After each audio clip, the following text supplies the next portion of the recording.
Price B to God. கர்த்தருடைய நாமம் மகிமைப்படுவதாக. எங்களை அதிகமாய் நேசிக்கிற எங்களை அன்பின் பரம தகப்பனே, இந்த கிருபையான கர்த்தாவே, காலை வேளைக்காய் பக்க நாங்கள் நன்றி செலுத்துகிறோம்.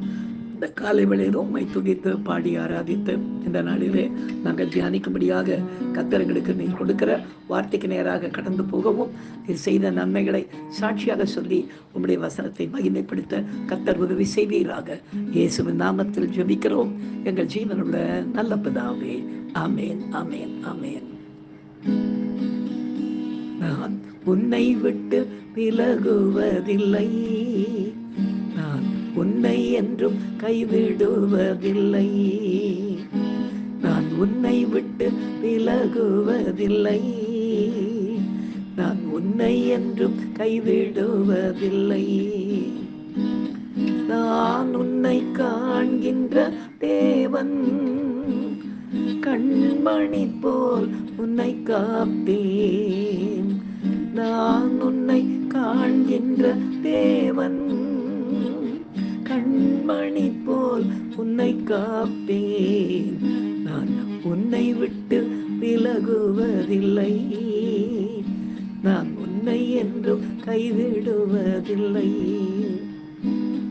பயப்படாதே நீ மனமே, நான் காத்திடுவேன் உன்னை தினமே. பயப்படாதே நீ மனமே, நான் காத்திடுவேன் உன்னை தினமே. அற்புதங்கள் நான் செய்திடுவேன், அற்புதங்கள் நான் செய்திடுவேன், உன்னை அதிசயமாய் நான் நடத்திடுவேன், உன்னை அதிசயமாய் நான் நடத்திடுவேன், நான் உன்னை விட்டு விலகுவதில்லை, நான் உன்னை என்றும் கைவிடுவதில்லை.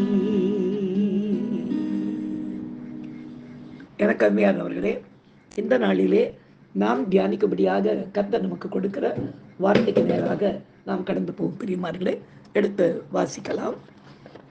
நீதிமொழிகளின் புஸ்தகம் 1ஆம் அதிகாரம் 33ஆம் வசனத்தை வாசிக்க கேட்போம். எனக்கு செவி கொடுக்கிறவன் எவனோ அவன் விக்கினமின்றி வாசம் பண்ணி ஆபத்திற்கு பயப்படாமல் அமைதியா இருப்பான் என்று எழுதப்பட்டிருக்கிறது. பிரியமானவர்களே, நமது கர்த்தர் நமது வாழ்நாள் எல்லாம் அவரது நன்மைகளால் நிரப்பப்பட்டவர்களாய் வாழ வேண்டும் என்று விரும்புவதால் எப்பொழுதும் நமக்கு வேண்டிய ஆலோசனைகளை தந்து நம்மை வழிநடத்த விரும்புகிறார். ஏனென்றால் எப்பொழுது என்ன நடக்கும் என்பது அவருக்கு மட்டும்தானே தெரியும். கர்த்தரோடு நாம் நல்ல உறவு உள்ளவர்களாய் இருப்போமே, ஆனால் கர்த்தரை சார்ந்து அவர் சொல்கிறபடியாய் நாம் வாழ்வோம். சிலர் ரட்சிக்கப்பட்டிருந்தாலும் கூட பூரணப்படாதவர்களாய் இருப்பதால் அவ்வப்போது தங்கள் சொந்த விருப்பங்களுக்கு இடம் கொடுத்து பிரச்சனைகளிலே சிக்கிக்கொண்டு பிற்பாடு தவிப்பார்கள். இப்படிப்பட்டவர்கள் தங்கள் வழியின் பலனை புசிப்பார்கள். இவர்களது நிர்விசாரம் இவர்களை அழிக்க கூட செய்யும் என்று வேதம் சொல்கிறது. ஆனால் இன்றைய வசனத்தில் அவருக்கு செவி கொடுக்கிறவன் எவனோ அவன் விக்கிரமின்றி வாசம் பண்ணி ஆபத்துக்கு பயப்படாமல் அமைதியாக இருப்பான் என்று நமக்கு வாக்கு கொடுக்கிறார். எனக்கு அருமையானவர்களே, இந்த வசனம் அப்படியே நிறைவேறும்படியாக ஒரு வாலிப தம்பியினுடைய வாழ்க்கையில் என்ன நடந்தது என்பதை நாம் சாட்சியாக கேட்போமா? கர்த்தர்தாமே இந்த சாட்சியின் மூலமாய் மகிமைப்படுவாராக. நான் இங்கிருந்து ஒவ்வொரு மாதமும் 1வது ஞாயிற்றுக்கிழமை மதுரைக்கு நான் சென்றேன். அங்கே இருக்கிற ஒரு சபையிலே கர்த்தருடைய பரிதான கிருபையினாலே தேவனுடைய வார்த்தையை நான் பகிர்ந்து கொள்ள போய்கொண்டிருந்தேன்.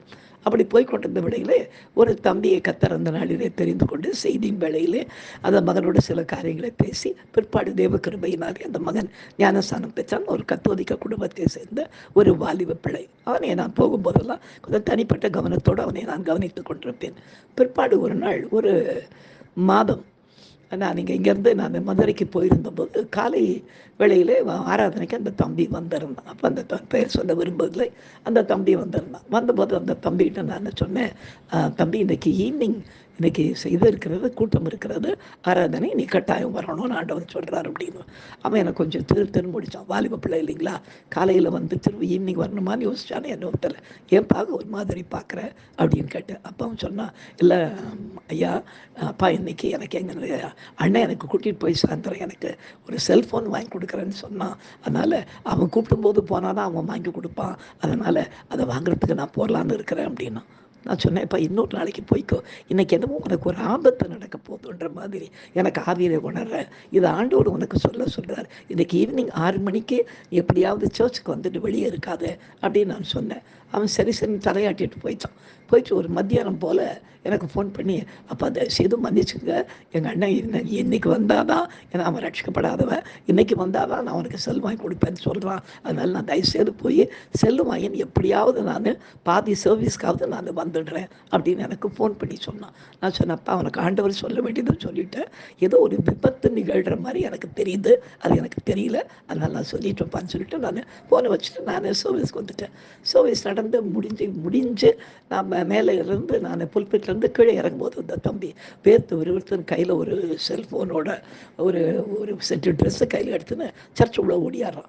சொன்னேன், என்னப்பா இந்த நேரத்துக்கு வராது, ஒரு கையில் ட்ரெஸ் எடுத்துன்னு செல் எடுத்துன்னு செல்லு வாங்கிட்டியா அப்படின்னு.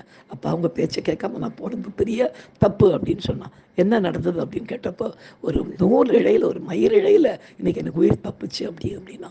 என்ன ஆச்சு உனக்கு அப்படின்னா, இல்லை செல்ஃபோன்லாம் போய் வாங்கிட்டோம் வர வழியில் திடீர்னு ஒரு ஆக்சிடென்ட் ஒன்று நடந்து நான் கீழே விழுந்து எதிர்பக்கமாக வந்த பஸ்ஸு என் தலைமையில் ஏறாமல் ஒரு சில அங்குல இடைவெளியில் என் தலையில் ஏறாதபடி அந்த பக்கமாக அது கடந்து போயிடுச்சு. நான் இப்படி தான் தெரியல.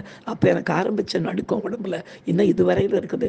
நான் தப்பு பண்ணிட்டேன். இன்றைக்கி ராத்திரி நீங்கள் எங்கே தங்க போகிறீங்க அப்படின்னா, நான் சொன்னேன், பாஸ்ட் வீட்டில் தங்க போகிறேன்ப்பா அப்படின்னு. அங்கே வந்து உங்களோட சில காரியம் நான் பேசணும், பேசி முடிச்சு இன்றைக்கி நைட்டு உங்கள் கூட நான் ஜெபம் பண்ண விரும்புகிறேன்னு சொல்லிட்டு அந்த நாளில் என்னோட அவன் கடந்து வர கர்த்தர் அந்த நாளில் உதவி செய்தார்.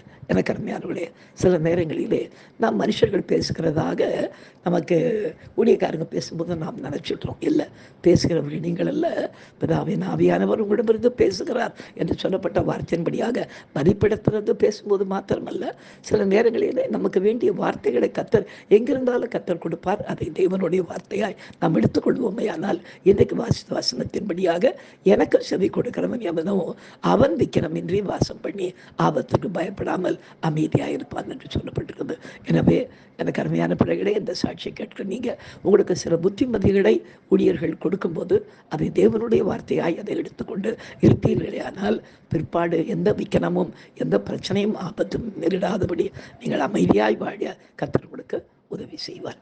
இந்த சாட்சியின் மூலமாய் கர்த்தருடைய நாமம் மாத்திரம் மகிமைப்படுவதாக நாம் சிந்திக்கலாம். எங்களை அதிகமாய் நேசிக்கிற எங்கள் அன்பின் பரம தகப்பனே, கீழ்ப்படிதலே உத்தமம் என்று வேதம் சொல்கிறது. ராஜா, உங்களுடைய சத்தத்திற்கு செவி கொடுக்கும் பொழுது நாங்கள் விக்கனமின்றி வாசம் பண்ணி ஆபத்துக்கு பயப்படாமல் அமைதியாக இருப்போம் என்று வேதம் எங்களுக்கு வாக்கு கொடுத்திருக்கிறது. எனவே உங்களுடைய சத்தத்திற்கு கீழ்ப்படிந்து அதற்கு மிஞ்சின காரியம் ஒன்றுமில்லை என்பதை புரிந்து கொண்டு வாழ கர்த்தர் உதவி செய்யும்படியாக ஜெபிக்கிறோம். தொடர்ந்து எங்களை நடத்துவீராக. உமக்கு கீழ்ப்படி எங்களுக்கு உதவி செய்யும். இயேசுவின் நாமத்தில் ஜெபிக்கிறோம் எங்கள் ஜீவனுள்ள நல்ல பிதாவே. ஆமென். அல்லேலூயா. Hallelujah. Hallelujah. God bless you. Thank you.